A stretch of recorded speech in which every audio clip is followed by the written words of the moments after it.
Are there studies showing health issues related to chemicals, pesticides, or fertilizers in our drinking water? Yes, the United States Geological Survey has numerous studies of the creeks and rivers here in the States, and everyone is polluted. When we go to the main agricultural areas, particularly in the Midwest, we can find multiple toxic pesticides in the water, such as glyphosate, which is Roundup, or atrazine.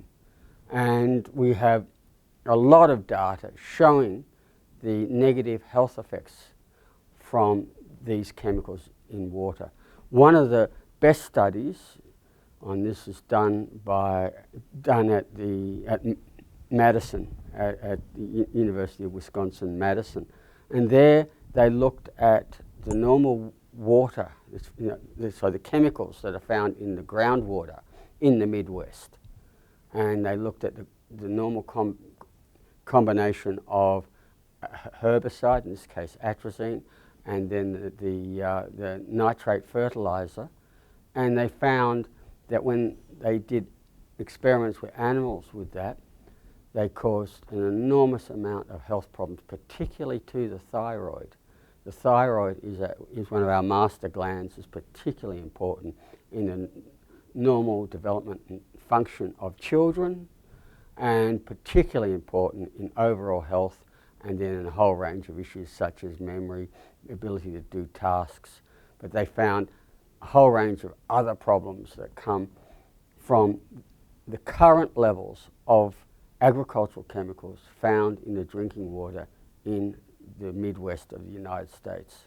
What will it take to move the needle from our current agricultural system to a more sustainable model, which takes care of the soil, or natural resources, animals, and our health?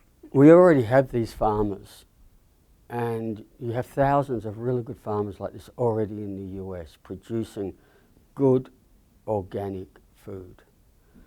And the way to try and get more farmers doing this is by buying organic.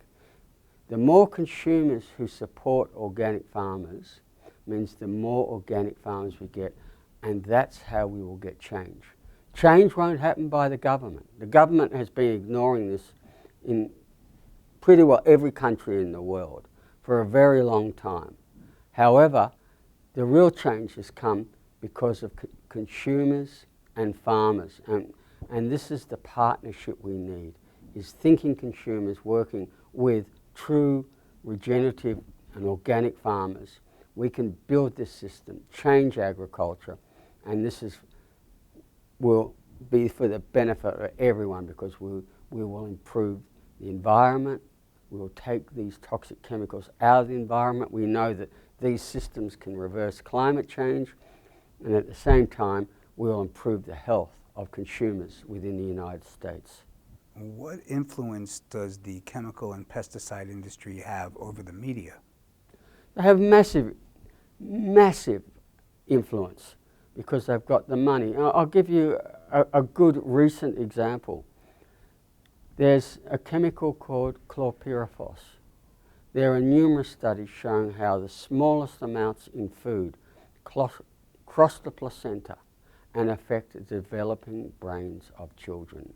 I showed these images today, and how using MRI scans, researchers can actually see the physical brain damage that was caused to these babies as they were developing, just because mom was eating what she thought was a healthy American diet.